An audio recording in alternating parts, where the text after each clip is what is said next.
government has announced plans to include trans in their conversion therapy bill. Darren, do you think this is a good idea?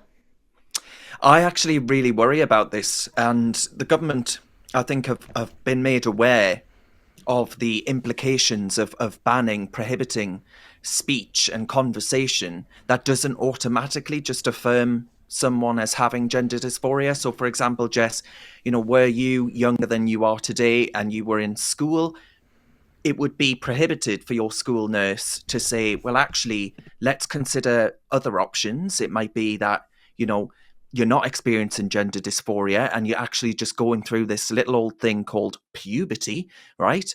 And therefore prevent you from actually being put on a course of generally irreversible or unknown effects of hormone blockers and puberty treatments. So all of these things, I think, we have to ensure that there are really robust safeguards in place to actually be able to have these conversations for trained professionals. I'm not talking about people like me and you. I mean trained professionals to be able to have conversations with kids that doesn't automatically affirm gender dysphoria, but actually goes through a medical pathway and says, let's explore all the options for this kid.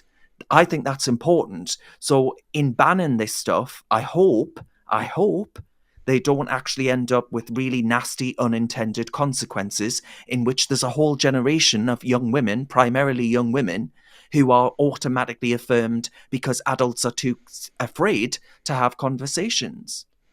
It does feel like another way to just censor debate. I remember when the conversation was originally started, when the government decided not to include trans in the bill. And I went Yeah. to this protest, it was insane. There were like these grown men dressed as nuns, and I just went there because at a protest, you don't want to expose that you're like right wing or anything because you'll just get the megaphone telling telling you to go away and telling people not to engage with you. So you have to be very careful with this stuff. So I simply just asked. I asked what the bill's about, what forms of conversion therapy are they going on today, and no one could give any answers. And the answers that they did include were either things that are already illegal, like rape, which is awful, but it's already illegal, and things like praying. Like Yeah. it's ridiculous. Absolutely. I mean, that is one, the attack on religious freedoms is really concerning. The way in which a priest, for example, offering spiritual direction, which any good priest should do, saying to someone, I will pray for you in regard to their struggles. It might be coming to terms with their sexuality, it might be around gender identity, who knows? But the act of saying, I will pray for you as a member of my flock, right? You could find yourself being accused of conversion therapy in that instance. So I think there are several facets actually to the concerning elements of any move. And it sounds laudable, doesn't it, Jess? No one wants to think of anyone being converted against their will.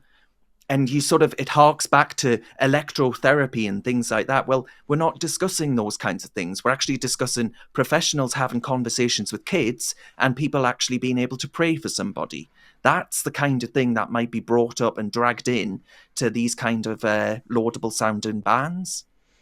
I am really worried because I know a few people. I was on like the end part of the generation who were indoctrinated with all this stuff. But I did see signs of it, like people who were probably just insecure about their bodies, insecure about who they are. And I do wonder where it's coming from. It is kind of scary because when you realise the actual effects of, it's not just changing your name, it's not just No. changing your pronouns, it's more than that. It's, going through surgery, possibly pumping stuff into your body that realistically isn't natural, isn't safe. I don't think we should be encouraging kids to do this, or anyone for that matter. I have great sympathy for those who suffer with gender dysphoria, but I think even those who suffer with gender dysphoria, like Blair White, for example, I think they can vastly describe the horrors they've had to go through to achieve what they are now. Yeah, and I mean, even the British equivalent, right, or the British example would be someone like Kira Bell. Now, Kira's court case was a landmark court case that actually brought the NHS Tavistock Clinic into disrepute, right? It was exposed for being far too relaxed about safeguarding of children, like Kira was at the time. And you look at all those examples, And I think social media has a lot to answer here, a lot to answer for even. And this craze that kids are being swept up in, I actually think it comes down to a crisis of identity, right? It's all about just seeking something bigger than yourself. And I think that there's a sort of Christian shaped hole in people's lives, and they're seeking these movements, whether that be the gender movement, the Extinction Rebellion oddballs, the uh, the Black Lives Matter, even and a lot of them, three things there have victimhood laced throughout them. And I just worry that actually a whole generation of kids will eventually get to a point where we have a whole host of detransitioners in this country. We're already starting to see that coming through now.